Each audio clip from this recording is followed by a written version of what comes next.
start with a question really today, because before we delve into the text, I feel like to really kind of understand the text we're talking about today, we need to like come prepared into them. We need to kind of ask ourselves some questions. And today we're going to talk about men, by which I mean humanity in general, and nature, and how men and nature interact with God. But before we go into the divine realm of things, let's just focus on men and nature for a second. And I want to ask you a question that I suspect the answer to this question you might give today is not the same you would have given a year ago.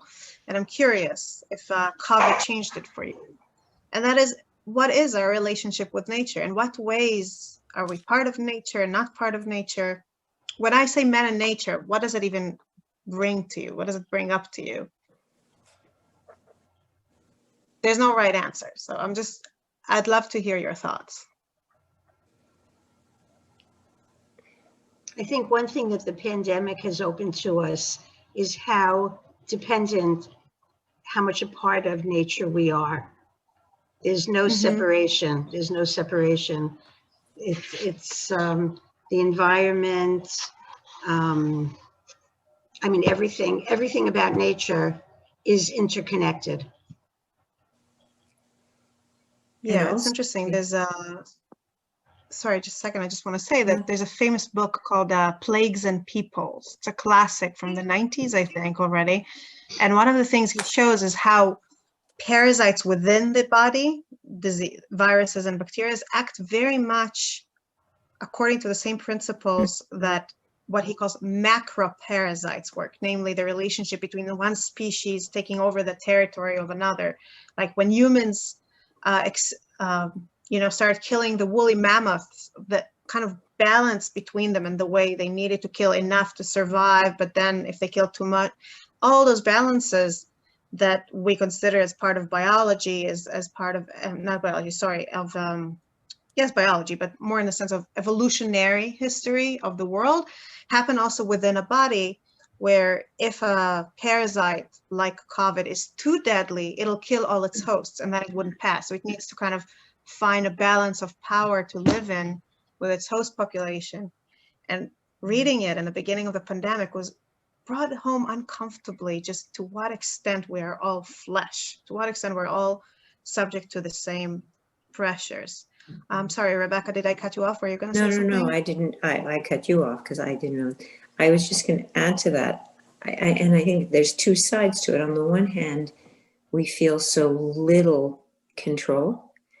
On the other hand, there are times, I'm in Canada, so I don't have the advantage of it, but I'm amazed at how quickly human beings could come up with a vaccine with a way. So it's two sides of the same coin, and yet how powerless we are, and yet how amazing the human ability, human brain, etc., is, that we can also find solutions and work with nature. So it's, it's both of those, really. I mean, in some ways you could look, at human history as, man finding more and more ways to control and overcome nature. And then there's pandemics and tsunamis and volcanoes, etc. And I have a different take on it. To me, nature has been a relief from the COVID, and to be able to get outside and to walk and to see the beauty of God's creations and to see the trees or to see the sunrise or to see sunset has been the opposite side of the feeling of being so enclosed by the pandemic, and being able to get out and to walk has been the one relief really from it all. So seeing nature as the beauty outside has been a real blessing. It's been a very special opportunity really to get relief from the pandemic. I can definitely relate. Yes, Donna? I've been thinking the exact same thing as that from the very beginning. And one of the things is that being outside on the one hand is dangerous because you see other people and you could get the virus. And on the other hand, the world looks exactly like it did before the pandemic, and it is beautiful. And So it's a real polar kind of experience, polar opposite kind of experience. Yeah, I think I can relate to that. That going outside, it's like we're crossing the invisible threshold into danger, away from safety, but also both into beauty, which in and of itself has a restorative kind of power, but also into normalcy. Because inside we're living with our screens, where we're reading the news and the obituaries, and outside it's like, you know, the robins are going to build their nests soon, and so on and so forth, and it's just going to continue as it did.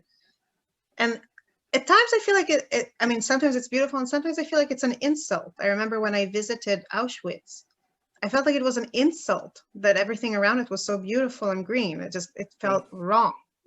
So it's kind of an odd experience.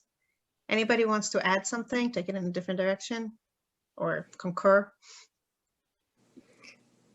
I want to ask you another question if we're already in that, since you already mentioned the comfort we find in nature. Do you think animals do too, or is that something uniquely human to find this feeling of well-being in nature? Well, some definitely find protection. Is it solace? I don't know. Like, because those who hide, or, you know, so it's protection. I'm not sure. How would we know? How would we know? We see them. I guess. Sorry.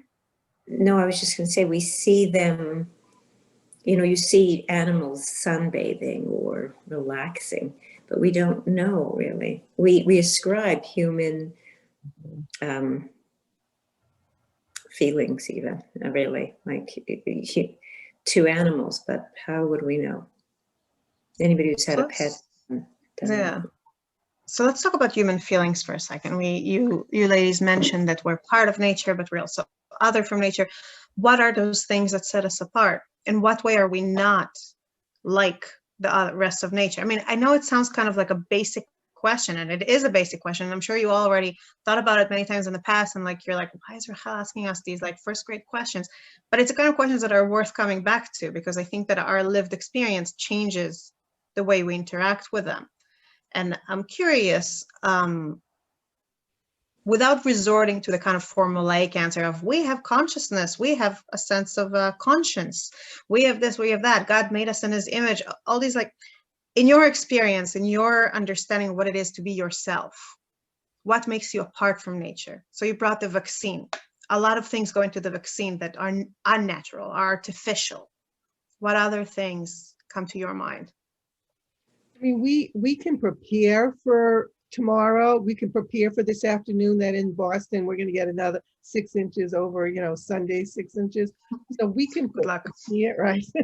We can prepare, but on the, you know, sort of another polar opposite, animals can't prepare, although maybe they have a sense that it's going to snow, but we also have a lot of anxiety around it. I don't think that I don't know, but I don't think animals have anxiety over that. So though we are higher level and we can do preparation, we also have anxiety. Well, they do prepare, they hibernate, they collect. I mean, that's part of what is remarkable. When you have a pet, you see them sometimes, you know, anticipate it, whatever, whether it's short term or long term. You know, when you think of the animals that prepare for the winter, for, you know, birds fly to other climates. You know, I mean, it's kind of magnificent that it kind of works that way. It is, and yet I think you would agree that there's a difference between how we prepare and how they prepare. Where does this difference lie, in your opinion?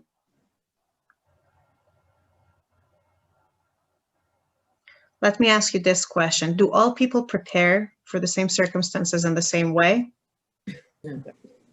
I think that's one of the remarkable things, isn't it? That an animal on some level is programmed on the instinctual level. Every robin out there, European robin, American robin, can tell that something changes in the air when spring comes, and that then it's time to start building nests. And they all go about building nests more or less in the same way. They collect twigs, they found a relatively safe spot, and they build their nest. You know, maybe this one is using twigs from a rose bush and this one is using twigs from a palm tree. Here in Israel, we have robins too. But the basic instinctual, oh, I need to build dwelling for the young ones is the same. Whereas a person can go build a shanty or buy a share in a housing project or work really, really hard until they can afford a mansion somewhere, et cetera, et cetera. It's just all those things are not the same. They're not on the same level. I often quote Christopher Booker, the man who wrote The 7 Basic Plots. It's a book about storytelling. It's a wonderful book. And he talks about what he calls stories of fall. So he calls, for example, the story of the sin in Gan Eden a story of fall. He brings the Greek myth of Prometheus and Pandora, all kinds of stories from different cultures around the world where people are doing something that separates them from nature and brings them into a state of being able to know more, like in our story, eating the fruit of knowledge, but also to some state of separation from nature, of anxiety, as you mentioned, Donna. I think Donna was you, right? Yeah. That of anxieties, of this loneliness that comes from our state of mind that makes us different. And he has this beautiful classification or a suggestion to understand in what way we differ from animals, where he says that every creature in the world, every living creature in the world has 2 layers of instincts. One is the physical, immediate instincts. There's danger, there's adrenaline that goes through our veins and tells us to freeze or flee or fight. There's a sexual drive. We're hungry, we know that we need to eat. Nobody needs to tell us that. On some level, we feel it and we know what it means. Even a baby who can't make it happen for himself knows what he needs, and he knows when he gets it. And he gets the milk and then he's fine. He relaxes. He's not confused about what he needs. On that level, we are the same. Everybody who has flesh, everybody who's alive is the same. Like animals have this instinct, we have this instinct. But then he says that animals also have a whole other layer of instincts that he calls ordering instincts, which are the instincts that kind of order them into communities, into societies, into units that in human terms we would call family units, and into packs, herds, whatever it is, in the sense that the animal, as we said about the robin, feels that spring is coming, so he knows he's supposed to look for a mate. He knows what's desirable in a mate, and he knows what to do about it. When a human starts feeling loneliness and the desire for a mate, he can go or she can go about it in a great many different ways and look for a great many different models of what they look for in a mate and what they want from it, and et cetera, et cetera, et cetera. And according to Booker, at least, the way he defines it, the difference lies in the fact that people are able to imagine more than one reality. In other words, he puts the emphasis on imagination, that this gives us tremendous power because when we're sick, we're able to say, what about if there was some way to make the sickness go away? And let's leap another step forward and say, what if there was some way to make it so we wouldn't get sick in the first place? And then the human is capable of going and build something that makes our body use its own tools to build something that looks like a COVID virus to make us develop the necessary defenses, which is insane. It's just insane that we're able to do that. How many levels of imagination have to go for us to be able to make that leap? So many millennia of people imagining and thinking beyond just the obvious kind of simple reality beyond them. But imagination brings discontent, because the second you're able to know in your bones, know really, truly, that reality can be different than it is right now, it also means that on some level, you're always going to be somewhat unhappy with reality as it is. You'll always wonder, could it be better?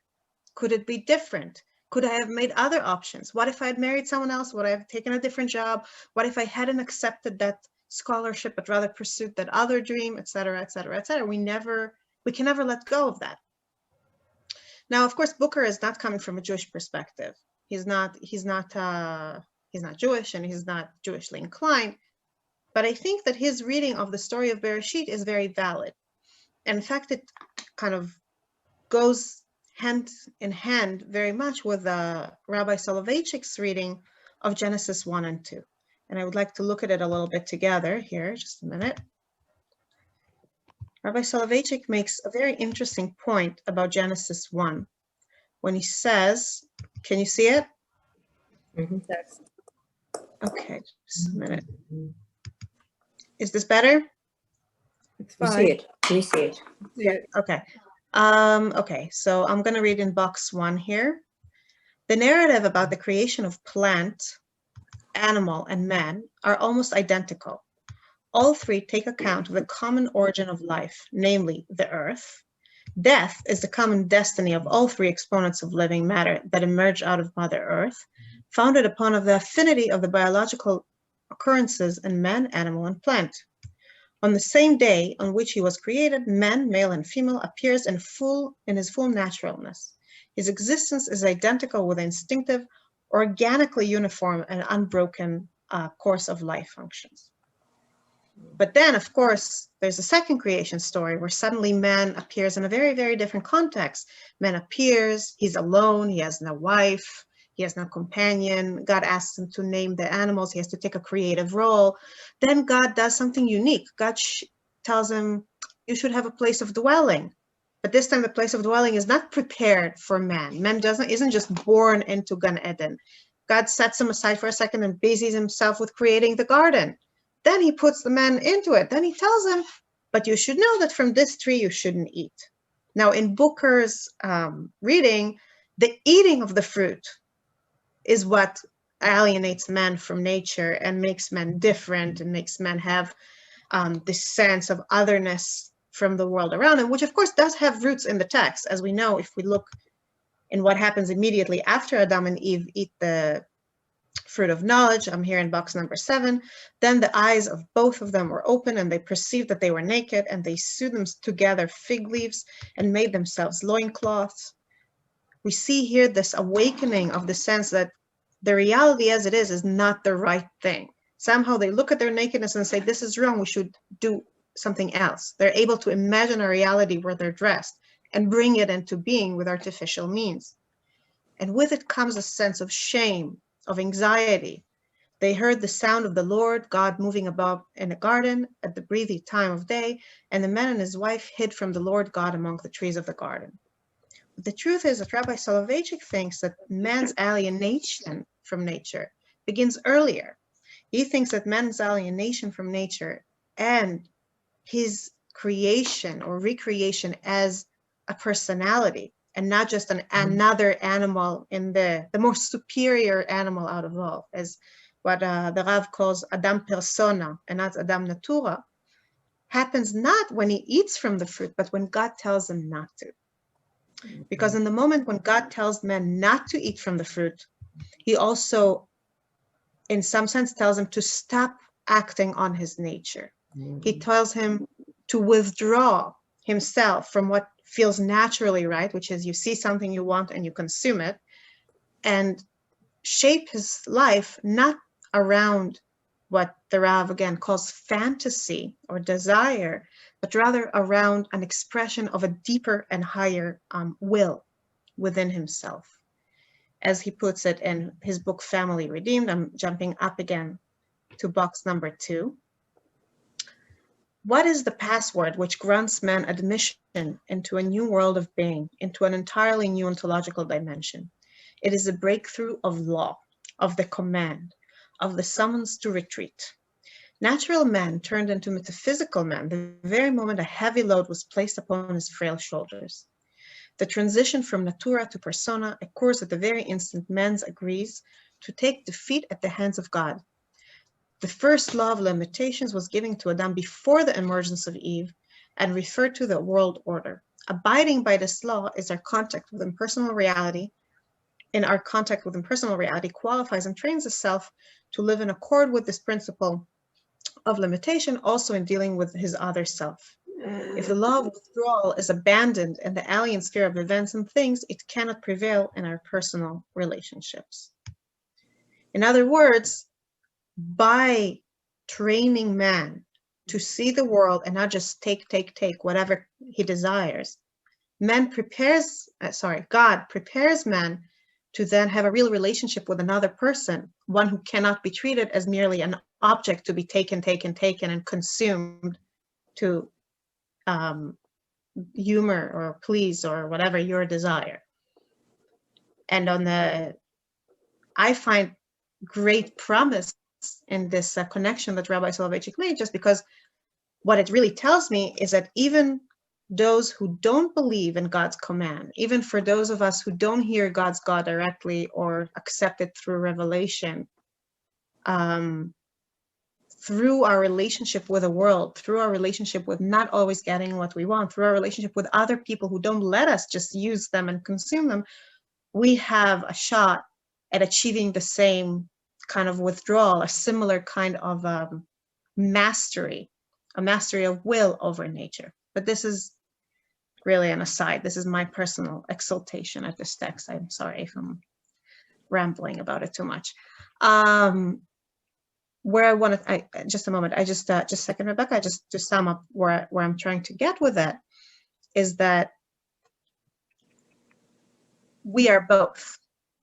As you yourself said, according to Rav Soloveitchik, according to Booker, we are natural. We are subject to death. We are limited by our own origins and by the fact that we can't avoid death forever.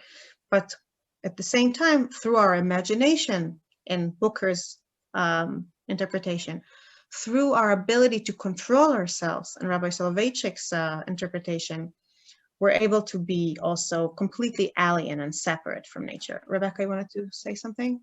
I just want to ask a question. I mean, it's very powerful, but I'm just wondering if the Rav would see, when you see animals that don't just procreate, but rather live in groups together. I mean, you look at what Jane Goodall's research, for instance, and what they do for each other, or animals that mate always, that always have the same mate.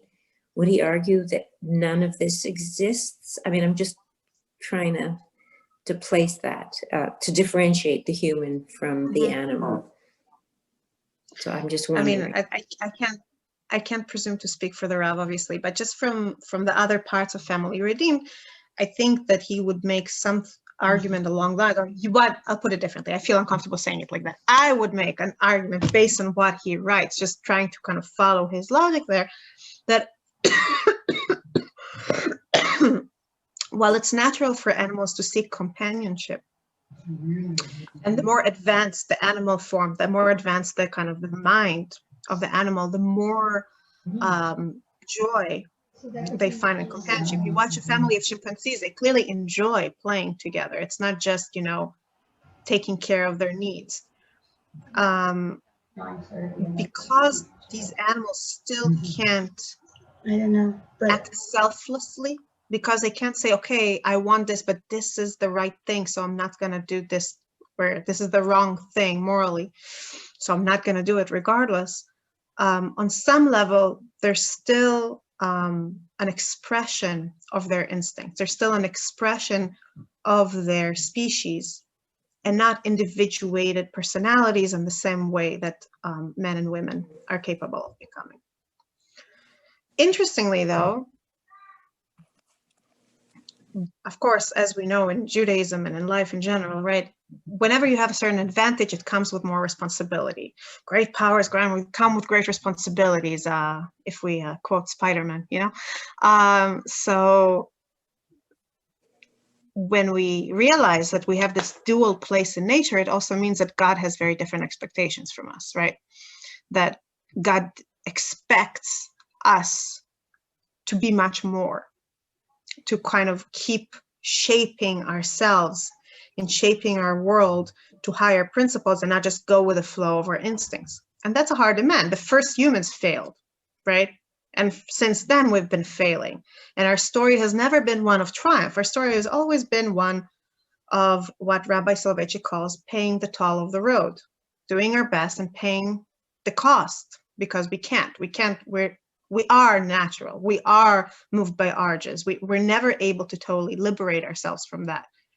Worse, when we try to liberate ourselves from that, we're sometimes pursuing the wrong dreams and the wrong ideas and the wrong political schemes or regime types or morality sense, etc., etc.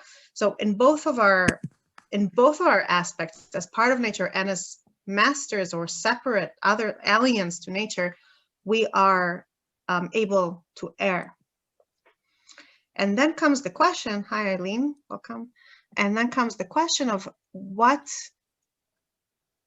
role, and here I'm we could ask many questions at this juncture. Here I'm taking the conversation towards the Psalms we'll be reading today. I didn't forget that it's a class about the Tehillim. What role does nature in all its aspects play in our relationship with God? So Rabbi Sharkey, an Israeli rabbi, has a very interesting interpretation. He thinks that nature, on some level, God wants nature to be part of our relationship with him, that God wants us to find him in nature, because after all, nature is God's creation, as we know, and is an expression of God's will and God's understanding, God's wisdom. But at the same time, God wants us to reject nature and pursue him, capital H, him, by removing ourselves from everything that is natural and instinctual and simple in the world. And Rabbi Sharkey thinks that this is the secret behind a very important part in the davening of Shabbat. Here, I'll open the source sheet again.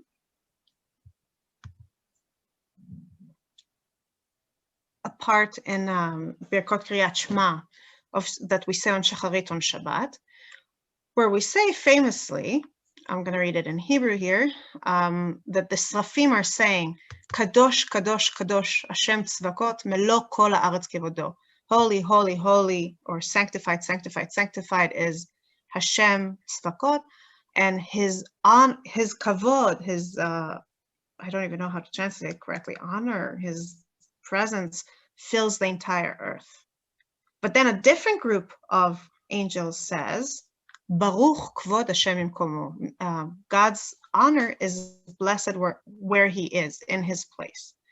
And Rav Sharkey, following a Kabbalistic reading of this, says that these two groups of angels are representing the two concurrent demands, two contradictory concurrent demands that God places upon us. How so? The first group is saying, Kadosh, Kadosh, Kadosh, Hashem Tzvakot, Melo Kol Haaretz Kevodo. What they're really saying is that Kedusha, holiness, happens when we separate from nature. The natural world is not a place of Kedusha. It may be a place of bracha. We see there God's blessings to us, but this is not Kedusha. Kedusha is about lehagdish. It's about setting something aside. It's about removing ourselves from nature and natural urges and just the natural rhythm of life.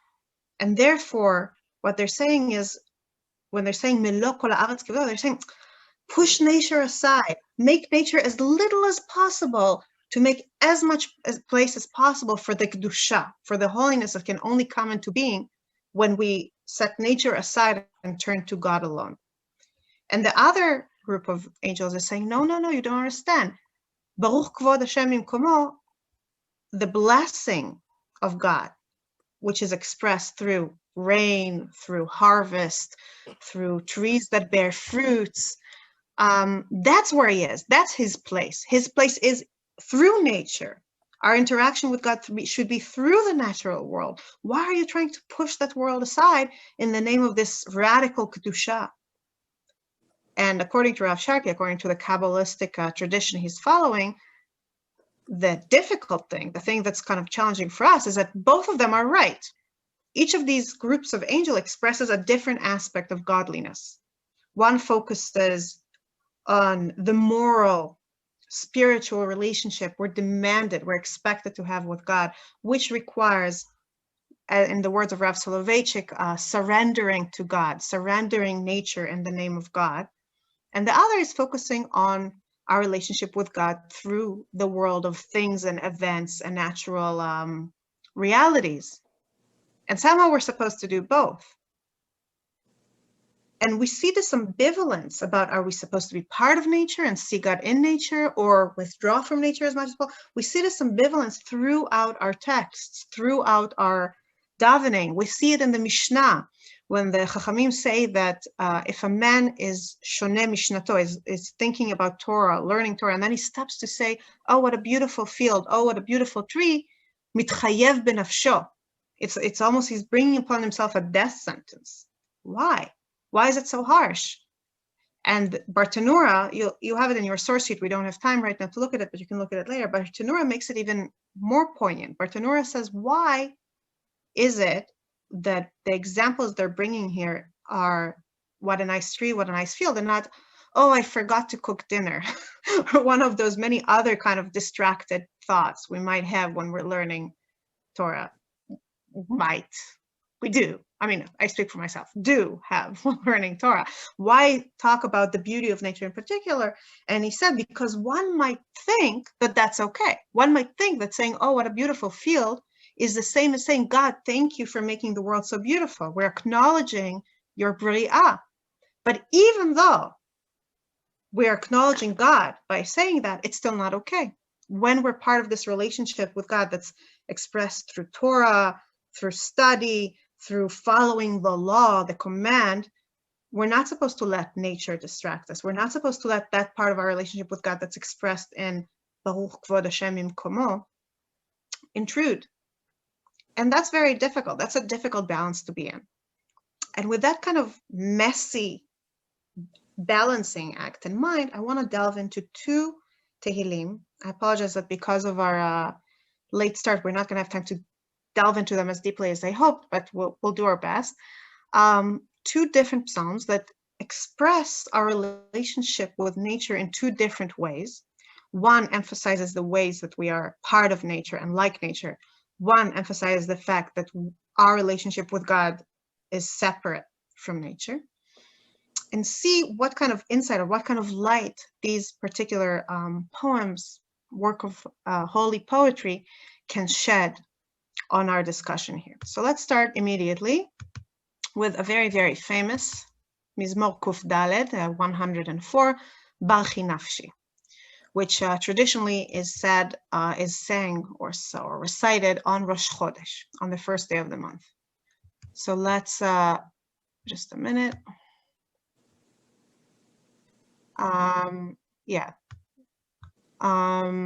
Okay. I just want to ask, is it okay with you? Sorry, just a second. Is it okay with you if we'll continue a little later than 4:30? Yeah. So we will. Okay. So we will. I have to leave, but that's fine. So if I leave, don't take offense, because that's all I have. No, of course. I'm sorry, Rebecca. That's what I mean. I'm sorry. No, it's okay. So I'll try and get all the main parts in before 4:30, but I'll just stay here for the discussion a little bit. So let's delve right into 104. Barchi nafshi et Hashem Elokai. I'm going to read it in the English. You have the Hebrew right in front of you here. And we're going to read it in sections. And the question I'd like you to think about for the first section of this Mizmor, I should say something more generally, that this Mizmor is considered a midrash of Maaseh Bereshit. But instead of just describing Maaseh Bereshit as it happened once historically and then never again, it describes the dynamic act of creation that happens at every given second in our life. That God is constantly creating the world, powering it and making it what it is dynamically, and not just like statically, like this is here, that's it, we're done. And what I would like to ask you is, which aspect of creation, as we know it from Bereshit, does this part of the psalm focus on, and what does it say about it? So I'm going to read it quickly. Bless the Lord, O my soul, O Lord, my God. You are very great. You are clothed in glory and majesty, wrapped in a robe of light. You spread the heavens like a tent, cloths. He sets the rafters of his lofts in the water, makes the clouds his chariots, moves on the wings of the wind. You see how very dynamic it is. God is acting now. He makes the winds his messengers, fiery flames his servants. He establishes the earth on its foundations so that it shall never totter. You make the deep cover it as a garment. The waters stood above the mountains. They fled at your blast, rushed away at the sound of your thunder. Mountains rising, valleys sinking to the place you established for them. You set bounds they must not pass so that they never again cover the earth. So which days of creation are we talking about here in terms of like the Yamim of Maseh Bereshit? What aspects of the world are we talking about here? Creation of light, Sorry, I lost you there, Rebecca. Creation of light and what? Sorry.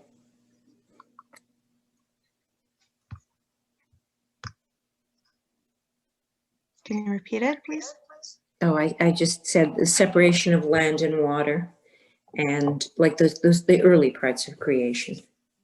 You know, before humans or animals were introduced, even possibly before trees and grass. Yeah, exactly. It's day 1 and day 2, right? The creation of light and darkness, and the creation, which we will come back to, and the creation of sky and earth, and also the 3rd day of creation, the first half of the 3rd day of creation, when God separates the water and the land. The interesting thing here is that what we learn about these things is that they're based on separation. God separates things and puts them in bounds and tells them, don't overcome each other. This is what happened in the Mabul, right? In the Mabul, God removed the bounds and the water could take over the earth, both as rain and as just overwhelming kind of water rising from below, and all those things that created these dichotomies that allow us to exist in the world were crushed together or blurred. Before there's life, there has to be separate and clear habitats that allow for different forms of life to exist in them. But interestingly, what we see in the next part of the Mismor is that even though there's this kind of existential separations here, existential distinctions between water and land, they're not complete. God does create certain connections between them, but highly regulated one. Let's see it in the text. I'm reading here now, still in box 4. You make springs gush forth in torrents. They make their ways between the hills. In other words, the world of water intrudes upon the world of land. And in Hebrew, the word meshalech is very interesting because it's not the same as lishloach. Lishloach means to send, and the emphasis in the word to send is that you send something to somewhere. Leshalech, it's like leshalech, the sa'ir la'azazel, when we throw the kid off the mountain, kid not in the human sense, in the Godi sense. Just to be clear, in case anybody's recording me and gonna report me to the social workers. So meshalech instead of lishloch means that you let go. You're not sending someone to a particular destination, but rather you let them leave. So God is allowing the water to leave their bounds when they go in this particular way, when they gush forth in torrents. And then the psukim go on. We don't have time to read all of it, but they go on and they show how it brings life into the world. And here we finally meet the animals and the plants that we didn't meet before. They depend not only upon the basic separation between water and land, but also the connection between them. Same thing is with the rain. I'm jumping here to verse 13. You water the mountains from your lofts. The earth is sated from the fruit of your work. Here we're talking about rain. And this rain brings life into the world because you make the grass grow for the cattle and herbage for men's labor, that he may get food out of the earth. After showing us that the world has these basic distinctions, spatial distinctions, but that life in the world depends not only on these distinctions being kept, but also on some connection, highly regulated connection between these worlds, God basically goes and does the same, the poem God goes and says the same thing about temporal distinctions. We go back to the idea of night and day, light and darkness. And here we are in the next box, box 5, where we go to day 4 of creation, basically. I'm reading here. He made the moon to mark the seasons. The sun knows when to set. You bring on darkness, and it is night when all the beasts of the forest stir. The lions roar for prey, seeking their food from God. When the sun rises, they come home and couch in their dens. Man then goes out to his work, to his labor until the evening. How many are the things you have made, O Lord? You have made them all with wisdom. The earth is full of your creations. In other words, just as we need the separations between different habitats for life to be able to exist, we need the different times of the day because different animals require different things. Some animals are nocturnal. People need daylight to work and create their food. The animals of the forest need to be able to sneak about in the darkness, etc. By creating these temporal distinctions, God made it possible for more biodiversity, for more forms of life. There's some really beautiful things that can be said about this Mismor. It's a really special Mismor. For example, if you look at the last part of the Mismor here, and in verses 27 to 35, you can see that it talks about other temporal distinctions as well. It's not just talking about night and day. It talks also about life and death. Things are born and things die. I'm looking at 29. Hide your face, they are terrified. Take away their breath, they perish and turn again into dust. Send back your breath, they are created, and you renew the face of the earth. There's constant renewal that comes not just from the fact that the sun always rises, but from the fact that, yes, creatures of the flesh die, but there's rebirth. There's a new generation that rises up and comes up again and again and again. The fascinating thing in terms of our discussion is that man doesn't receive that much of a special place in all of this. Man is a little different. Like, when the other animals receive their food, they receive the food ready-made. God rains and the vegetables grow and they can eat that, but man is supposed to work for it. It's not enough. The way the verse is describing it there, the animal gets food right away, but the man has to work for his food. It's not enough to we don't just forage, we cook the food, we do something with the food. But other than that, this whole dynamic description, not only does it not give us a unique role, but it just kind of puts us completely on the same footing as the rest of creation. Like the rest of creation, we are completely dependent on God keeping these basic separations within nature and the connections. We can't survive if a Mabul comes and floods the earth. We can't survive, on the other end, if God completely separates the water and the land and doesn't give us any rain or any spring water to drink from. We can't survive if time itself loses meaning, if there's no seasons of growth and seasons of birth. We can't exist like that. In all these ways, we are part of nature, and the thing that sets us apart is the fact that we're able to write a beautiful poem about it. The only thing that sets us apart is that, unlike all the other beneficiaries of God's greatness, we're able to look at this full pictures and feel this feeling of awe, this feeling of joy, this feeling of inspiration that comes from being in nature, that comes of being able to look at things at a broad perspective. But now I want to go into a different psalm, Psalm 19, where instead of presenting us as part of nature, the poet David, or whoever wrote it, and it's miyuchas to David, goes in a very different path, and basically says, okay, nature is great and good, but our part in it is different. We're not part of that. In other words, I'm going to talk with you about a psalm that very much takes the part of the first angels in the argument, the ones that say, Kadosh, Kadosh, Kadosh. It says, move nature aside. Our relationship with God is not through his bounty, not through his bracha, but through the kedusha that's created when we withdraw from nature and make a space that's separate from it. And let us just look at it directly.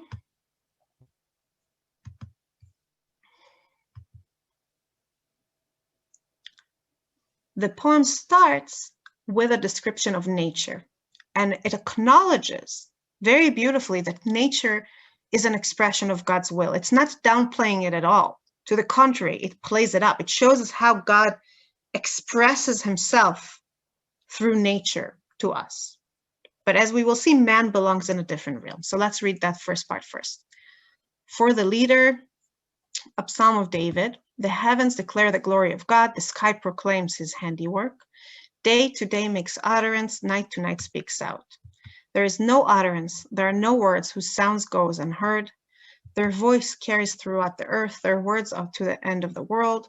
He places in them a tent for the sun, who is like a groom coming forth from the chamber, like a hero eager to run his course. His rising place is at one end of the heaven, and his circuit reaches the other. Nothing escapes his heat. All of that is described here as an utterance, as a story about the glory of God and his amazing craftsmanship. Now, if we were still in the world of Psalm 104 and Balchi Nafshi, right? That would be enough. Saying, yes, the entire world and all its beautiful creation is an expression of God's wisdom.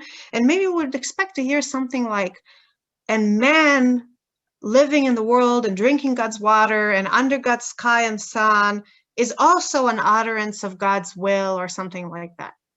But that's not what the story does here. Instead, it retreats from all of that, and it starts a parallel discussion of a very different reality, and that's the reality of Torah and mitzvot.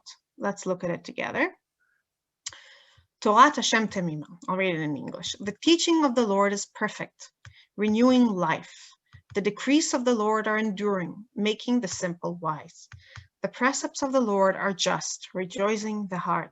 The instruction of the Lord is lucid, making the eyes light up. The fear of the Lord is pure, abiding forever. The judgment of the Lord is true, righteous altogether. More desirable than gold, than much fine gold, sweeter than honey, than drippings of the comb. Your servant pays them heed. In obeying them there is much reward. Who can be aware of errors? Clear me of unperceived guilt. And from the willful sins keep your servant. Let them not dominate me. Then shall I be blameless and clear of grave offense. May the word of my mouth and the prayer of my heart be acceptable to you, O Lord, and my rock and my redeemer, which we're familiar with from the ending of from 18. יהיו לרצון אמרי פי והגיון ליבי לפניך, השם צורי וגואלי. So here man doesn't even enter the natural world. The world of nature that is an utterance of God's will is a parallel. And the other part is the world of Torah and mitzvot, and that's where man engages with God in this particular poem. And from from the very first interpreters and commentators, one question kept troubling people when they read this psalm, which is, why do we have both parts? What are these two separate poems? Are these two parts supposed to kind of reflect upon each other? Why, if the focus of the poem, the place where it's all kind of going towards at the ending, the climax of the poem, is that man exists in a relationship with God that's defined by Torah and mitzvot, and the sin of not following them, and the desire to, yes, follow them, and the prayer that God will help us follow them. Why do we need the entire first part? Why do we need the description of the sky and the sun as an utterance of God's glory? So before I share with you some of the different answers, do you have any thoughts, any ideas? Why do you think it's necessitated here?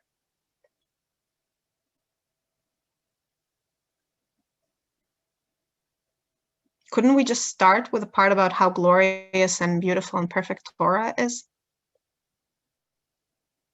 Or let me ask you a different question, a trick question, okay? When I'm phrasing the question like that, when I'm saying, why couldn't the poem start? Why couldn't this textual piece, this creation, kind of this story, this text, why didn't it start with the part about commandment, but rather about creation? Does this question ring a bell to you? Does it sound familiar from something else?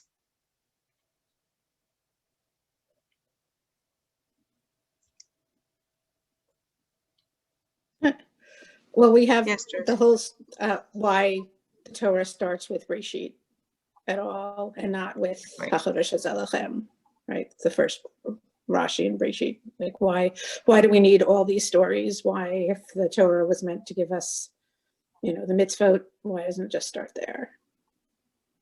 Exactly. It's the very first question Rashi asks about the Torah, right? Thank you, Joyce. It's exactly that. That why on earth do we need all the description of God creating the light, creating the water, creating the this, creating that, when the point of the Torah is not to give us a history of the world. The point of the Torah is to give us the law, to teach us how to live the right life, to give us a covenant with God. Why not start there? The answer Rashi gives there is very interesting. He quotes his father on it, and he says that so that when the nations of the world will come to us and say, how come you took the land of Israel from us by force? We will be able to say, God told us to, and God created the world, and therefore he has the authority and the right to tell us where to live. And it's not immoral for us to do so because God created the world. So it's his possession, and he has the authority and the power to divide it as he sees fit. Which is, it's kind of interesting, isn't it, to take that whole discussion and try and bring it into this poem. It's like this poem is a microcosmos of the same question, which is, of course, a much bigger question, because I think that we can agree that it's not enough to say, oh, we need those descriptions just so when other people question us, we'll have a ready-made excuse or justification.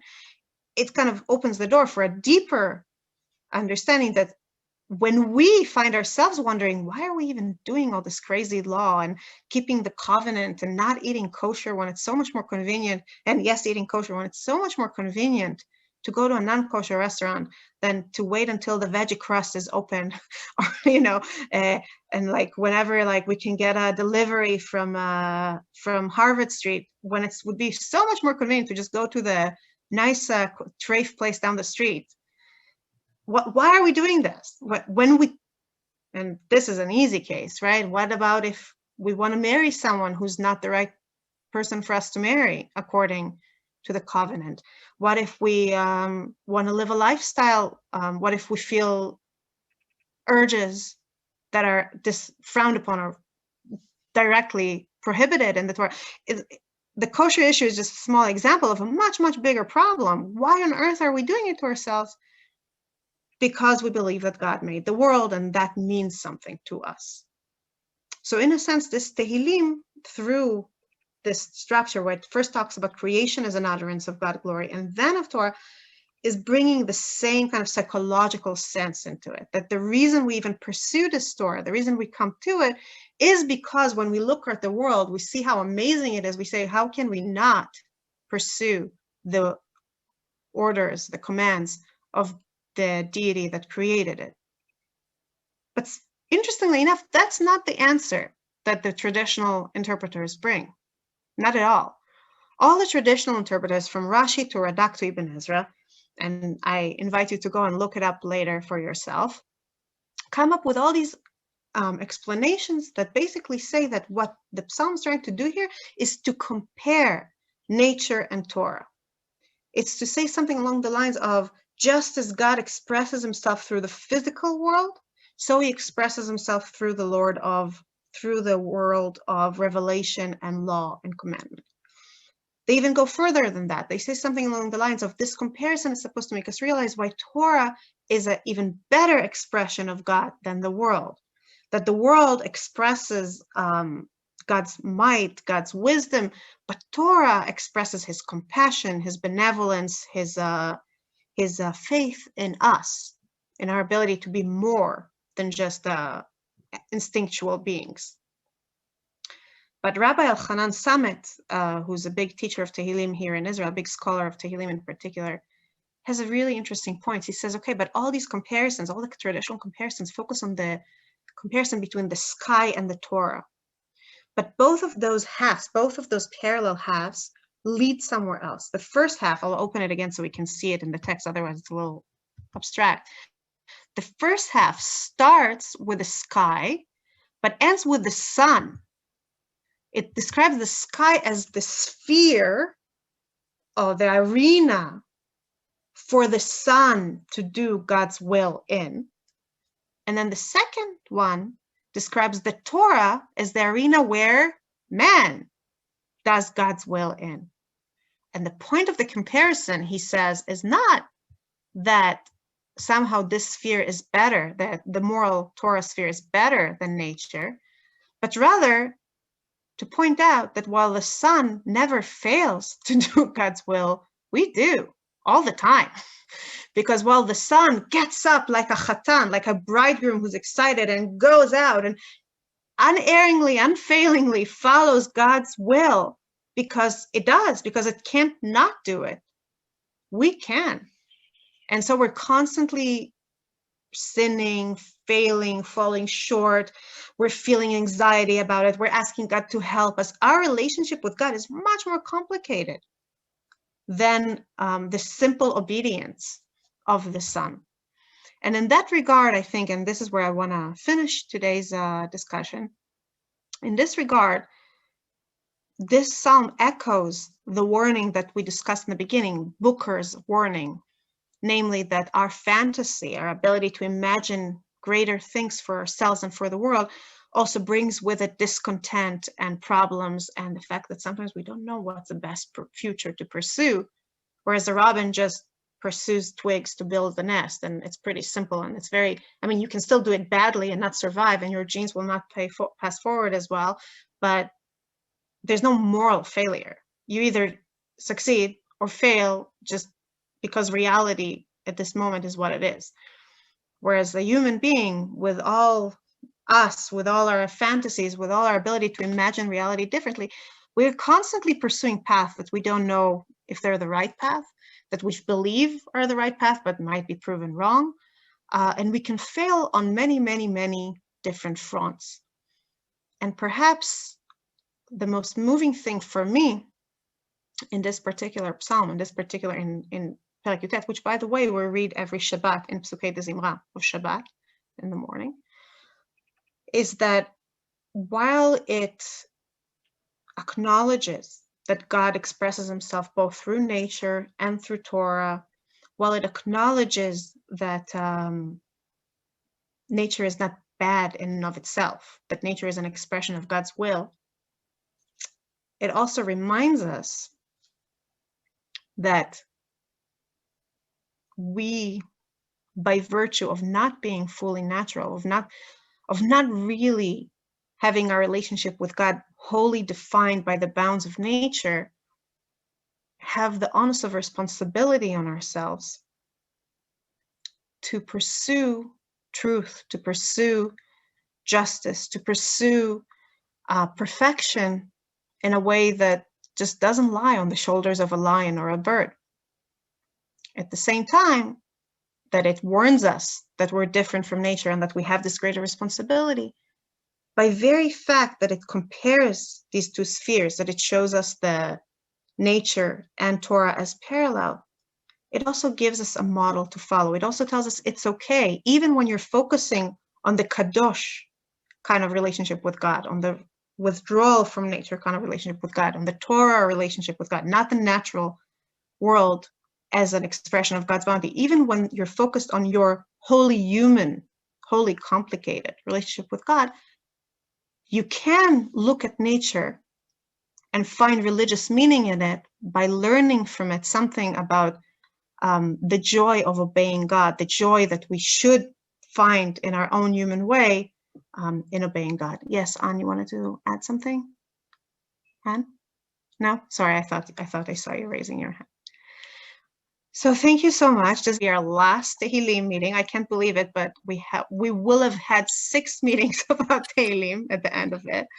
And it will also be related to Pesach. We're going to talk about liberty and freedom and where we found freedom in Tehillim, and in what way does Tehillim guide us to find freedom in our own daily life. So that's just to put it out there, and I'll be happy to see you then.